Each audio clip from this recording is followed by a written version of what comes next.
So what's up mga amigo, good morning sa inyo for today's video. So nandito tayo sa garahe na ano natin itong si Tuktok kasi nagkaroon siya ng problema sa engine niya dahil nung nakaraan 2 days ago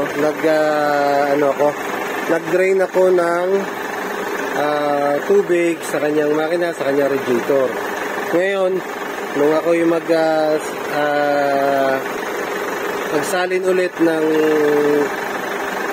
coolant tsaka ng tubig, nagkaroon siya ng air block, parang nagkaroon ng pressure yung kanyang water system, cooling system doon sa so kailangan kong alisin yung air block na yon kasi ang mangyayari, iinit yung kanyang makina kapag ginamit.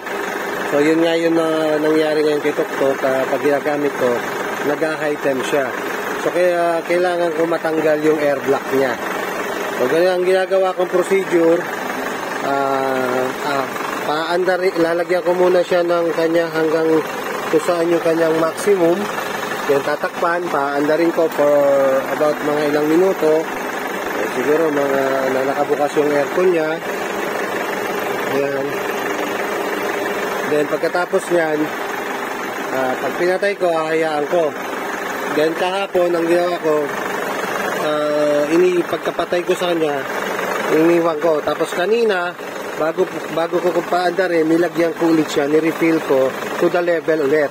So ganun ulit yung gagawin kong procedure, paandarin ko ulit siya.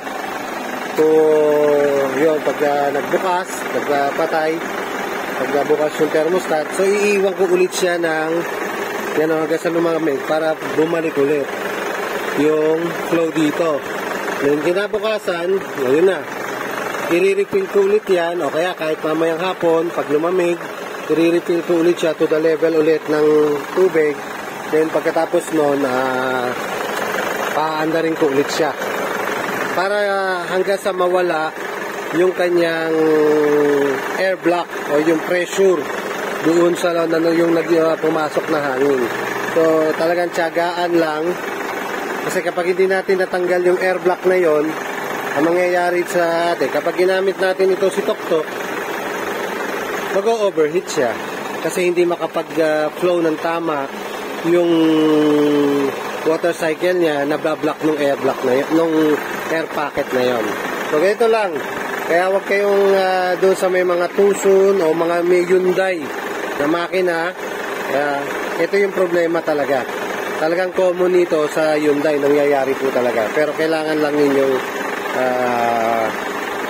gawin yung procedure na ito. Or kung meron kayo yung nabibili sa Shopee na inilalagay dito, kasi dito hindi siya advisable dahil nasa reservoir yung kanyang lagayan. Wala siyang bukasan dito sa radiator.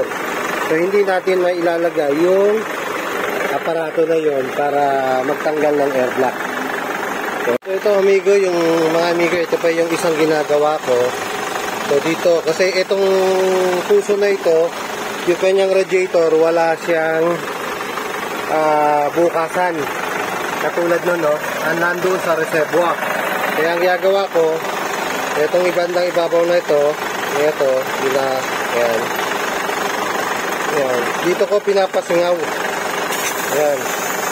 Kasi singawin ko yung, kanina, ang lakas ng pressure niyan. So ngayon, makita natin, wala nang gaano. So,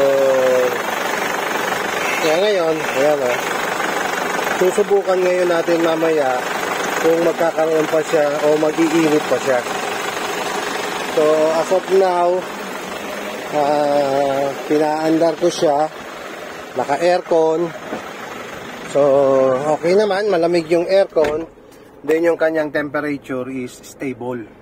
So kanina pa siya umaandar, mga siguro around mga 30 minutes na. So nakaganyan na lang. So ang gagawin ko, testingin ko na lang, iikot ko siya kung iinit pa. Ngayon kung siya iinit pa rin, so ibig sabihin meron pa rin siyang pressure sa loob ng makina. So meron pa rin air block. Yun ang kailangan mawala, yung pinaka air block, yung pressure na So nakita ko naman kanina, wala na yung pressure nung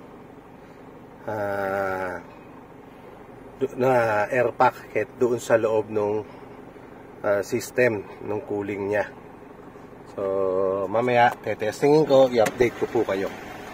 So ito amigo, umikot na ako. Ayun, normal pa rin yung kanyang temperature. So hindi na siya umiinit. So yun nga yung ginawa kong kanina, pinasingaw ko yung sa portion nung yung kanina doon sa may radiator, yung pabalik ng reservoir niya. Doon ko pinasingaw. At nung unang ginawa ko yun, talaga namang sumumpit yung malakas na pressure. Then yung nakita nyo kanina is pangalawang beses na yon.